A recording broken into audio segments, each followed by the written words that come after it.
ఎక్కడైనా ల్యాండ్ పై ఇన్వెస్ట్ చేయాలని అనుకుంటున్నారా? అయితే ఫ్యూచర్ సిటీలో ఇప్పుడే ల్యాండ్ తీసి పెట్టుకోండి. పూర్తి వివరాలకు మాకు కాల్ చేయండి. నమస్కారం. కార్తీక పురాణం 24వ అధ్యాయంలోకి వచ్చాం. అంబరీషోపాఖ్యానాన్ని తెలుసుకుంటున్నాం. అంబరీషుణ్ణి 10 రకాలుగా జన్మలెత్తమని శపించినటువంటి దూర్వాసుడు కృత్యని కూడా సృష్టించి అంబరీషుడి మీదకి వదిలిపెట్టాడు. ఎప్పుడైతే అంబరీషుడు నేను అనుభవిస్తాను అని చెప్పేసరికల్లా ఆయనకు కోపం తీరలేదట. ఇంకా పెద్ద శాపం ఏదైనా ఇవ్వాలనుకుని మళ్ళీ నీళ్లు తీస్తుండేసరికల్లా ఆ సమయానికి అంబరీషుడి పూజామందిరంలో రేఖామాత్ర స్వరూపంలో చిత్రించబడినటువంటి సుదర్శన చక్రము ప్రాణం వచ్చినట్టుగా లేచి బయటకు వచ్చేసింది.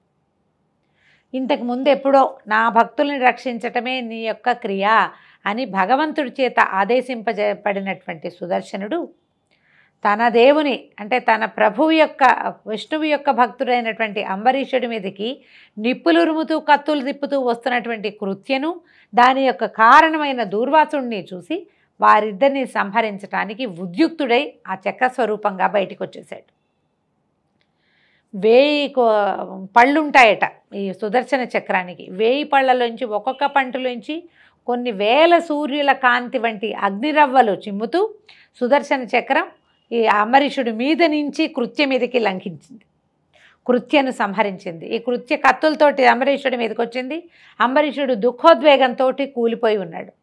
ఈ కృత్యను సంహరించినటువంటి సుదర్శన చక్రాయుధము అంబరీషుడు మన దూర్వాసుడి వెనకాల పడి దూర్వాసుడు అయ్యో ఇంత పని చేశాను, ఈ పారణ ఈయనకి దూర్వాసుడికి కోపాన్ని కలిగించింది, బ్రాహ్మణాపరాధం చేశాను, తద్వారా దైవాపరాధం జరిగిపోయింది, నేను ఇంత పొరపాటు చేశానే, బ్రాహ్మణ శాపానికి గురయ్యానని దుఃఖావేశంతో కూలబడిపోయాడు. ఆ తీసుకున్న 3 ఉద్ధరణల నీళ్లు తప్పిస్తే ఇంకా ఆహార స్వీకారం చేయలేదు. ఉన్న బ్రాహ్మణ్యమంతా ఎంతోమంది ప్రజలు, తర్వాత బ్రాహ్మణులు, పండితులు, ఋషులు, మునులు, ఎంతోమంది తాపసులు, ఈ సమారాధనకు వచ్చిన వాళ్ళంతా నిర్ఘాంతపోయి చూస్తూ ఉండగా సుదర్శన చక్రాయుధం దూర్వాసుడి వెంటపడింది.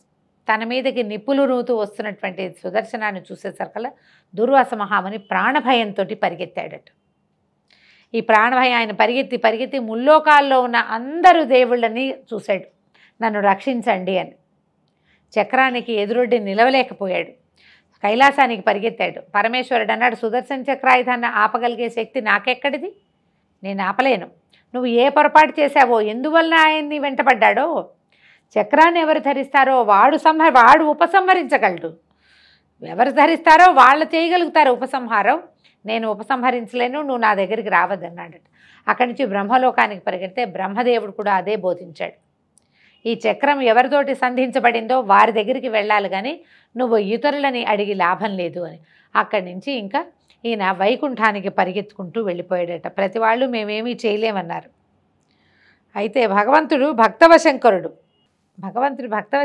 తన వల్ల అపరాధం చేసి అంటే ద్వాదశి పారణ కోసం అపరాధం చేసిన అంబరీషుడిని రక్షించటం కూడా తన కార్యక్రమంగానే భావించిన భగవంతుడు ఎలా భక్తులను రక్షిస్తాడో ఈ కథ ద్వారా మనకు అర్థమవుతుంది.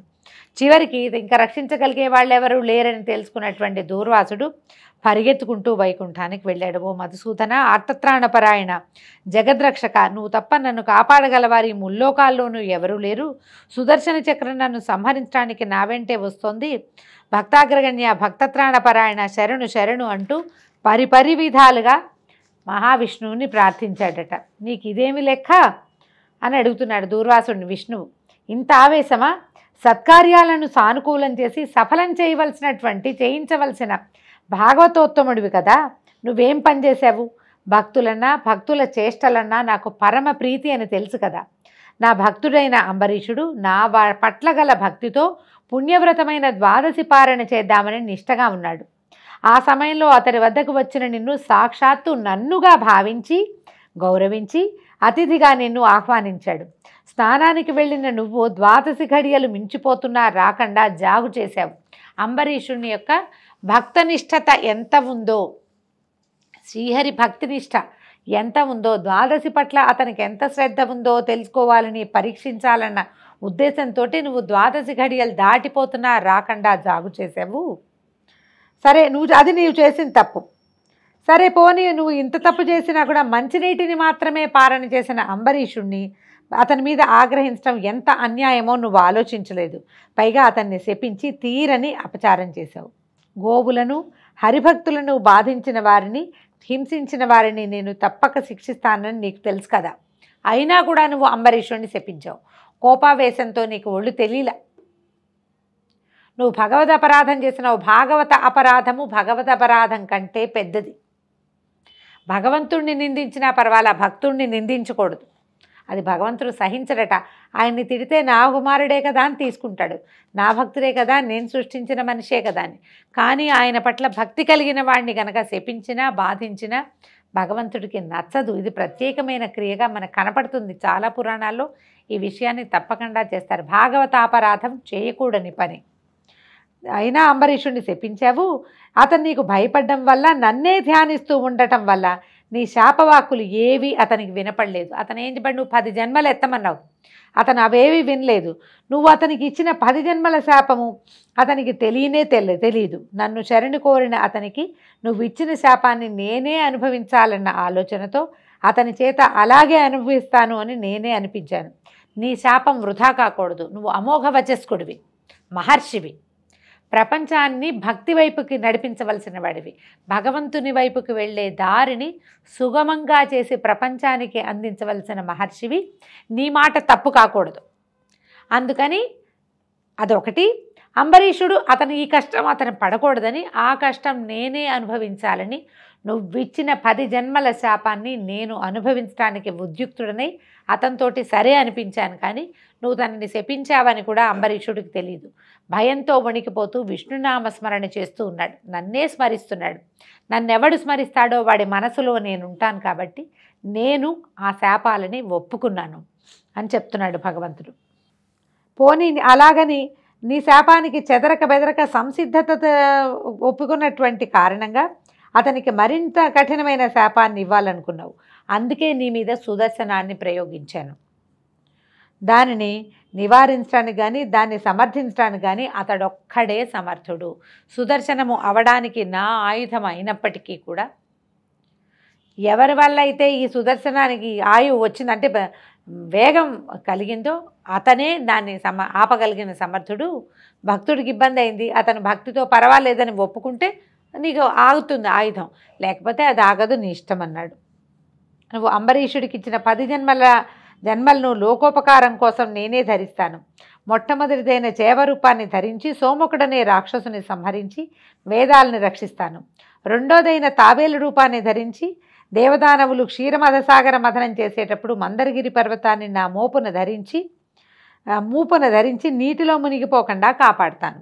మూడోదైన వరాహావతారం ఎత్తి హిరణ్యాక్షుని వధించి అతను చాపలా చుట్టి పట్టుకుపోతున్న భూమిని రక్షిస్తాను. ఇక 4వదైన వికృత రూపాన్ని ధరించి నరహరిమూర్తినై హిరణ్యకశిపుని సంహరించి అతని పుత్రుడైన ప్రహ్లాదుని రక్షిస్తాను. 5వ జన్మగా మరుగుజ్జు అవతారంలో వామనుడనై బలిచక్రవర్తి యొక్క గర్వాన్ని అణుస్తాను. 6వ జన్మలో జాలిలేని బ్రాహ్మణునిగా పరశురామావతారం ఎత్తి మదోన్మత్తులైన భూపతులందరినీ సంహరిస్తాను. 7వ జన్మలో ఆత్మజ్ఞానము లేని క్షత్రియుడిగా రామావతారాన్ని ధరించి రావణ కుంభకర్ణులను హతమారుస్తాను. 8వ జన్మలో రాజ్యం లేని రాజుగా కృష్ణావతారం ఎత్తి కంసుని సంహరిస్తాను. 9వ జన్మగా పాషండుడినై బుద్ధావతారం ఎత్తి పాషండమతాన్ని బోధించి అహింసా సిద్ధాంతాన్ని లోకంలోకి వ్యాప్తి చేస్తాను. ఆఖరిదైన 10వ అవతారంలో పాపాత్ములను మోహింపజేసే కల్కి అవతారం ఎత్తి దుష్టులను దునుమాడి ధర్మాన్ని చక్కగా ప్రవర్తింపజేస్తాను.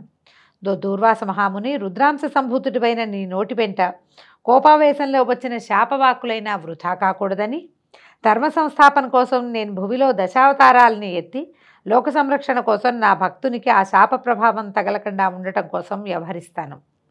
పరమ భాగవతోత్తముడైన అంబరీషుని గుర్తించి ఆగ్రహావేశాలను దుడుకుతనాన్ని తెలుసుకొని అతన్ని శరణు వేడుకోమని శ్రీహరి దూర్వాసుని హెచ్చరించి పంపించాడు. భగవంతుడు భక్తవత్సలుడు, భక్త పరాధీనుడు కనుక సర్వాంతర్యామి అయిన భగవంతుని పట్ల కృతజ్ఞులమై ప్రవర్తించాలని, భగవంతునికి అతని భక్తులకు భేదం లేదని తెలుసుకోవాలని, భక్తులకు అపకారం చేస్తే భగవంతుడు తప్పక శిక్షిస్తాడని తెలుసుకొని జాగ్రత్తగా మసలుకోవాలని సూచిస్తోంది ఈ అధ్యాయం.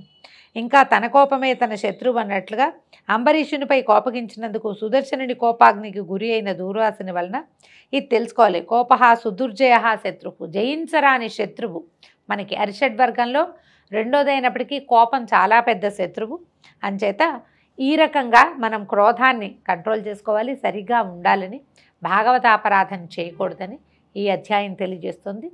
దీంతో అధ్యాయం పూర్తయింది. రేపు ఉదయం మళ్ళీ ఇంకొక అధ్యాయంతో కలుసుకుందాం. నమస్కారం.